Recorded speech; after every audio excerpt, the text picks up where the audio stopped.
If you're a freelancer, take the deductions you deserve. I'm learning to thrive in the gig economy. Would you like to learn too?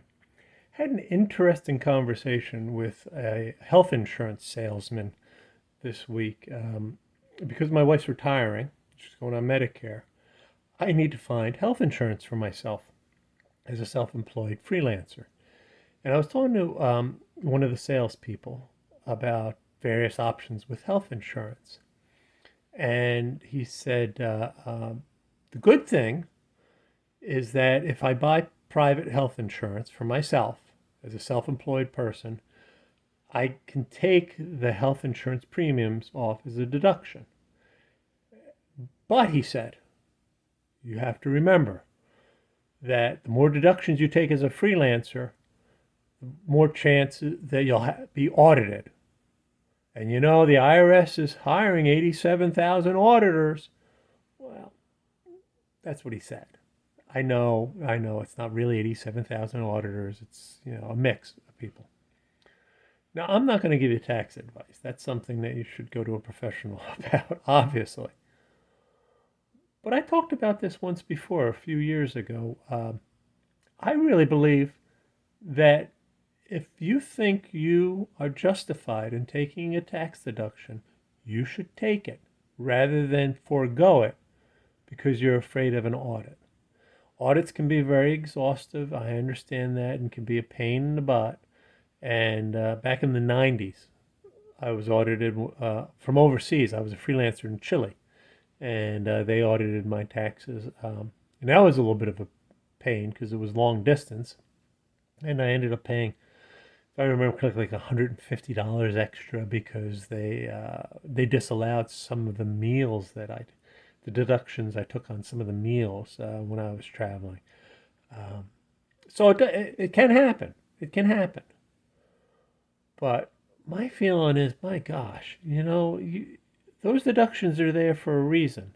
It's because the government wrote the tax code because they want you to succeed as a freelancer, and they're giving you these deductions to help you do that.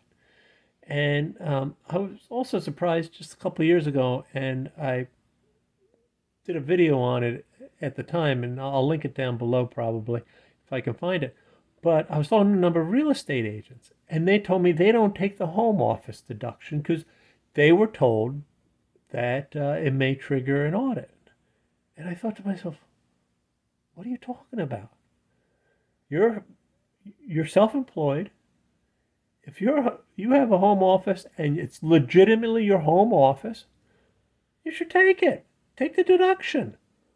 The chances of being audited are very low anyway. But the fact of the matter is, you're basically giving the government money that you've earned because you're afraid of the government. And it's not a good system. It really isn't. It's not a good way to live your life, really, when you think about it. To be afraid to take what you earn, to take what you deserve, what the law says you can take.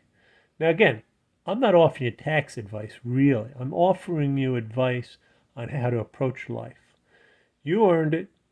You deserve it. The law says you do. You should take the deduction. Again, listen to the advice of your tax accountants. But if the only thing they're telling you is, oh, better not take this because you might have an audit, then you ought to get a different account if you ask me. Anyway, just that one point. That